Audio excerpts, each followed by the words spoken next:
2025 April 22న భారత పాలిత కాశ్మీర్లోని ప్రసిద్ధ పర్యాటక గమ్యస్థానమైన పహల్గామ్ సమీపంలోని పైసరన్ లోయలో విధ్వంసకర ఉగ్రవాద దాడి జరిగింది.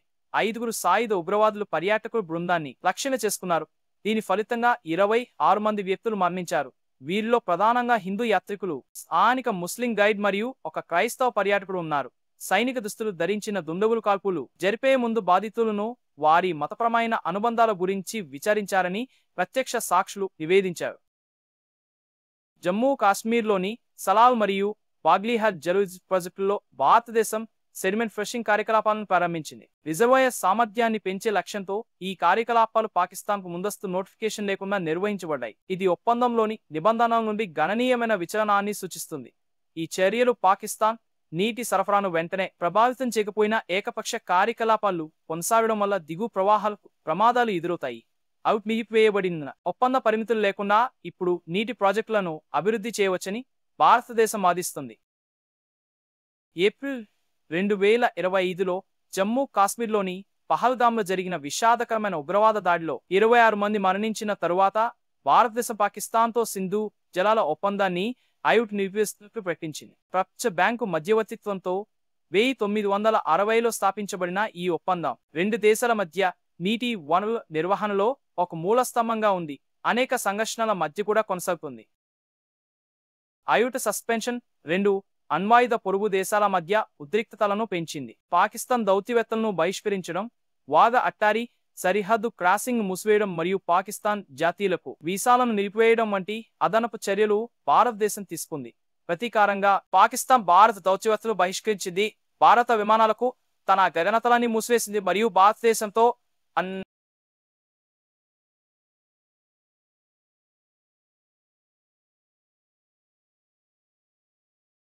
అన్ని వాణిజ్యాలను నిలిపివేసింది.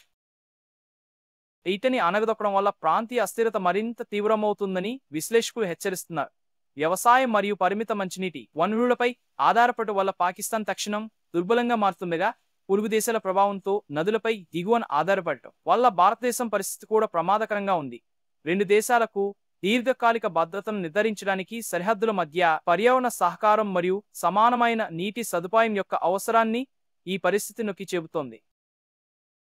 2008 ముంబై దాడుల తర్వాత భారతీయ పౌరులపై జరిగిన అత్యంత దారుణమైన దాడి. ఇది భారత భద్రతా దళాలు వేగంగా చర్యలు తీసుకోవడానికి దారితీసింది. కాశ్మీర్లో 2 మందికి పైగా నివాసితులను ఉగ్రవాద నిరోధక చట్టాల కింద అదుపులోకి తీసుకున్నారు. చట్టపరమైన సవాళ్లు ఉన్నప్పటికీ దాడి చేసిన వారితో సంబంధం ఉన్నట్లు అనుమానిస్తున్న వ్యక్తుల ఇళ్లను కూడా అధికారులు కూల్చివేశారు. భారతదేశం మరియు పాకిస్తాన్ మధ్య సంబంధాలు మరింత క్షీణించకుండా నిరోధించడానికి చర్చలు మరియు సంయమనం యొక్క ప్రాముఖ్యతను నొక్కి చెబుతూ పెరుగుతున్న పరిస్థితిపై అంతర్జాతీయ సమాజం ఆందోళన వ్యక్తం చేసింది. జమ్మూ కాశ్మీర్లోని సలాల్ మరియు బాగ్లీహార్ జలవిద్యుత్ ప్రాజెక్టులో భారతదేశం సెడిమెంట్ ఫ్రెషింగ్ కార్యకలాపాలను ప్రారంభించింది. రిజర్వాయర్ సామర్థ్యాన్ని పెంచే లక్ష్యంతో ఈ కార్యకలాపాలు పాకిస్తాన్కు ముందస్తు నోటిఫికేషన్ లేకుండా నిర్వహించబడ్డాయి. ఇది ఒప్పందంలోని నిబంధనల నుండి గణనీయమైన విచలనాన్ని సూచిస్తుంది. ఈ చర్యలు పాకిస్తాన్ నీటి సరఫరాను వెంటనే ప్రభావితం చేయకపోయినా ఏకపక్ష కార్యకలాపాలు కొనసాగడం వల్ల దిగువ ప్రవాహాలకు ప్రమాదాలు ఎదురవుతాయి. ఐవుట్ నిలిపివేయబడినందున ఒప్పంద పరిమితులు లేకుండా ఇప్పుడు నీటి ప్రాజెక్టులను అభివృద్ధి చేయవచ్చని భారతదేశం వాదిస్తుంది. గైస్, మీరు ఈ వీడియో ఎక్కడి దాకా చూసారేంటి? వీడియో ఎంతో కొంత నచ్చే ఉంటుంది. ఈ వీడియో మీకు నచ్చితే వీడియో కింద లైక్ బటన్ క్లిక్ చేయండి ఫ్రెండ్స్. అలాగే సబ్స్క్రైబ్ చేసి సబ్స్క్రైబ్ పక్కన బెల్ ఐకాన్ ఆన్లో పెట్టుకోండి ఫ్రెండ్స్. నా వీడియోస్ అనేది మీకు నోటిఫికేషన్ రూపంలో అయితే వస్తాయి. అలాగే పాకిస్తాన్ అలాగే ఇండియా మధ్యలో జరుగుతున్న యుద్ధం గురించి ఈ వీడియోలో నేను క్లియర్గా చెప్పాను అనుకుంటున్నాను. అలాగే మొన్న జరిగిన పహల్గామ్ అటాక్ చాలా బాధాకరమైంది. ఇండియా ఎటువంటి యాక్షన్స్ తీసుకున్నా నేను మీకు వీడియోస్ అనేది చేస్తాను. ఎటువంటి యాక్షన్ తీసుకున్నా వీడియోస్ మీరు తొందరగా నా వీడియోస్ నోటిఫికేషన్ కానీ చూడాలంటే సబ్స్క్రైబ్ పక్కన బెల్ ఐకాన్ ఉంటుంది, దాన్ని ఆన్లో అయితే పెట్టుకోండి ఫ్రెండ్స్. బాయ్ ఫ్రెండ్స్, జై హింద్.